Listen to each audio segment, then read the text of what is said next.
Assalamualaikum warahmatullahi wabarakatuh. Salam dan bahagia Bapak Ibu guru hebat. Tugas 2.3A8 koneksi antar materi modul 2.3. Saya Sita Arinitias, SPD dari SMPN 4 Mejayani, CKP Angkatan 5, Kabupaten Madiun. Tujuan pembelajaran, CGP menyimpulkan dan menjelaskan keterkaitan materi yang diperoleh dan membuat refleksi berdasarkan pemahaman yang dibangun selama modul 2 dalam berbagai media.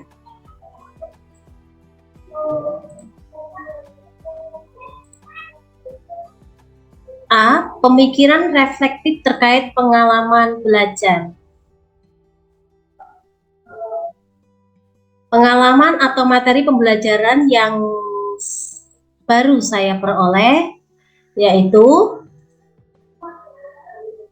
pengertian dari coaching.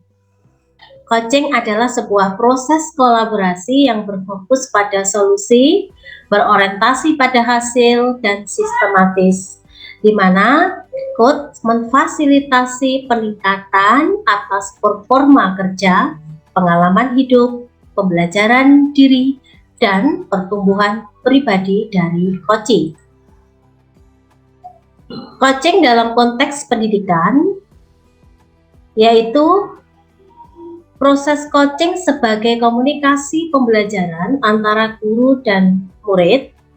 Murid diberikan ruang kebebasan untuk menemukan kekuatan dirinya dan peran pendidik sebagai pamong dalam memberi tuntunan dan memberdayakan potensi yang ada agar murid tidak kehilangan arah dan menemukan kekuatan dirinya tanpa membahayakan dirinya. Paradigma berpikir coaching. Yang pertama, fokus pada coach atau rekan yang akan dikembangkan.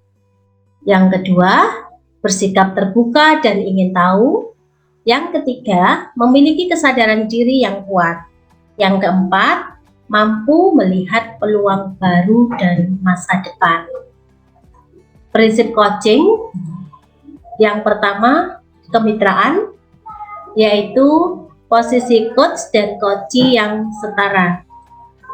Yang kedua, proses kreatif, yang mana terdiri dari percakapan dua arah, memicu proses berpikir coachee dan memetakan atau menggali situasi coachee untuk menghasilkan ide-ide atau gagasan baru. Prinsip coaching yang ketiga yaitu memaksimalkan potensi, yaitu percakapan yang diakhiri dengan suatu rencana tindak lanjut yang diputuskan oleh rekan yang dikembangkan. Selanjutnya, kompetensi inti coaching, yaitu yang pertama, kehadiran penuh atau present, yaitu kemampuan untuk bisa hadir utuh bagi coachee. Yang kedua, mendengarkan aktif, yaitu coach lebih banyak mendengarkan dan sedikit berbicara, menghindari asumsi, melabel atau judgement, dan juga asosiasi. Yang ketiga, mengajukan pertanyaan berbobot, yaitu mengajukan pertanyaan yang dapat menggugah orang untuk berpikir dan menstimulasi untuk memunculkan ide atau gagasan baru. Percakapan berbasis coaching dengan alur Tirta. Yang pertama, menentukan tujuan. Coach dan coachee menyepakati tujuan pembicaraan. Yang kedua, mengidentifikasi, yaitu coach menggali dan memetakan situasi yang sedang dibicarakan dan menghubungkan dengan fakta-fakta. Yang ketiga, rencana aksi, pengembangan ide atau alternatif solusi untuk rencana yang akan dibuat. Yang keempat, tanggung jawab, yaitu membuat komitmen atas hasil yang dicapai.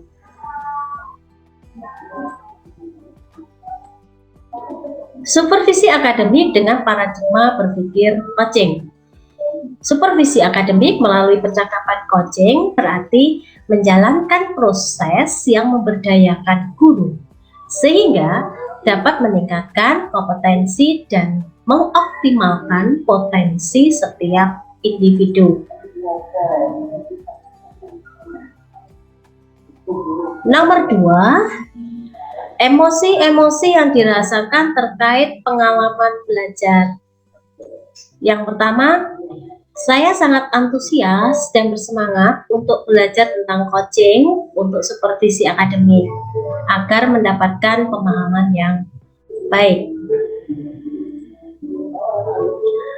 Yang kedua, saya juga merasa tertantang untuk memperbanyak praktik coaching dengan murid atau rekan guru agar dapat mengembangkan kompetensi inti coaching yang saya miliki. Yang sudah baik dalam proses belajar saya, yaitu yang pertama, mendapatkan pemahaman materi coaching dengan baik. Yang kedua, dapat melaksanakan praktik kegiatan coaching baik sebagai coach, coachee, dan pengamat.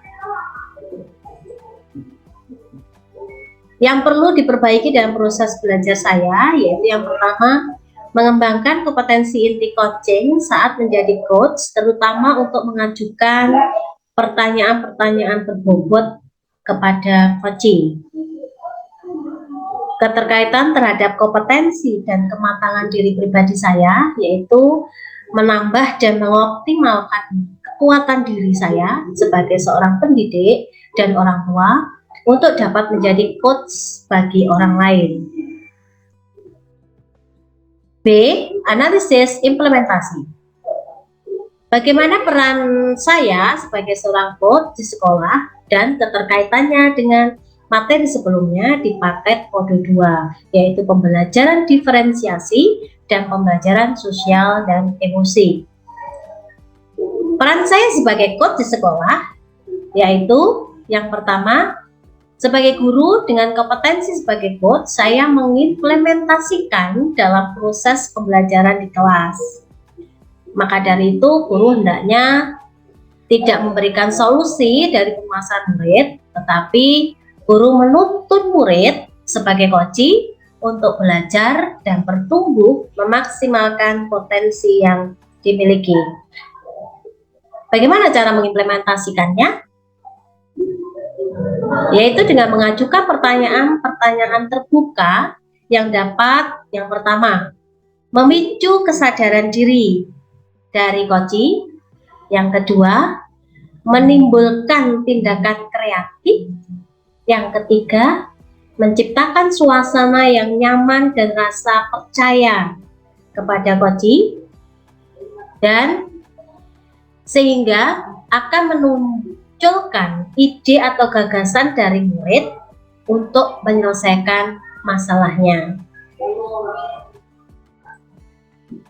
Sebagai guru, sebagai seorang coach, saya mengimplementasikannya juga keterampilan coaching ini untuk membantu rekan sejawat dalam menyelesaikan permasalahan-permasalahan yang dihadapi. Bagaimana cara mengimplementasikannya? Yaitu dengan melakukan kegiatan coaching dengan alur tirta sehingga muncul ide atau gagasan baru dari coachee, dalam hal ini rekan sejawat, untuk menemukan solusi dari masalah yang dihadapi.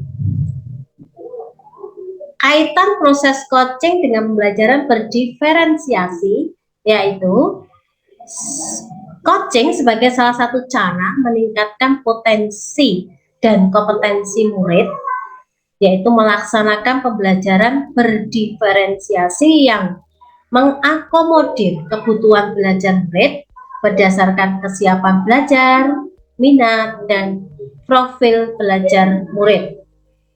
Guru sebagai coach akan menggali kebutuhan belajar murid tersebut dengan memaksimalkan segala potensi yang dimiliki murid. Kaitan proses coaching dengan pembelajaran sosial emosional, yaitu potensi sosial dan emosional murid akan dapat berkembang secara maksimal dikarenakan proses coaching tetap memperhatikan ranah sosial, emosional, sehingga dapat menyelesaikan setiap masalah yang ada pada murid sesuai dengan kemampuannya sendiri. Tantangan yang saya hadapi dalam mengimplementasikan coaching di sekolah, yaitu dalam kegiatan supervisi akademik di sekolah yang diagendakan setiap semester sekali, supervisor belum memiliki paradigma berpikir dan keterampilan coaching dalam rangka pengembangan diri dan rekan sejawat. Sehingga kegiatan supervisi akademik itu masih bersifat satu arah dan belum dapat mengembangkan rekan sejawat untuk menggali potensi dan meningkatkan kompetensinya. Alternatif solusi terhadap tantangan yang ada tersebut, alternatif solusi dikarenakan supervisor belum memiliki paradigma dan keterampilan coaching, yaitu dengan mengusulkan kepada kepala sekolah untuk diadakan diseminasi tentang keterampilan coaching untuk kegiatan supervisi akademik. Selain itu, juga bisa dengan memberikan contoh tentang kegiatan coaching untuk supervisi akademik melalui video atau melalui media sosial.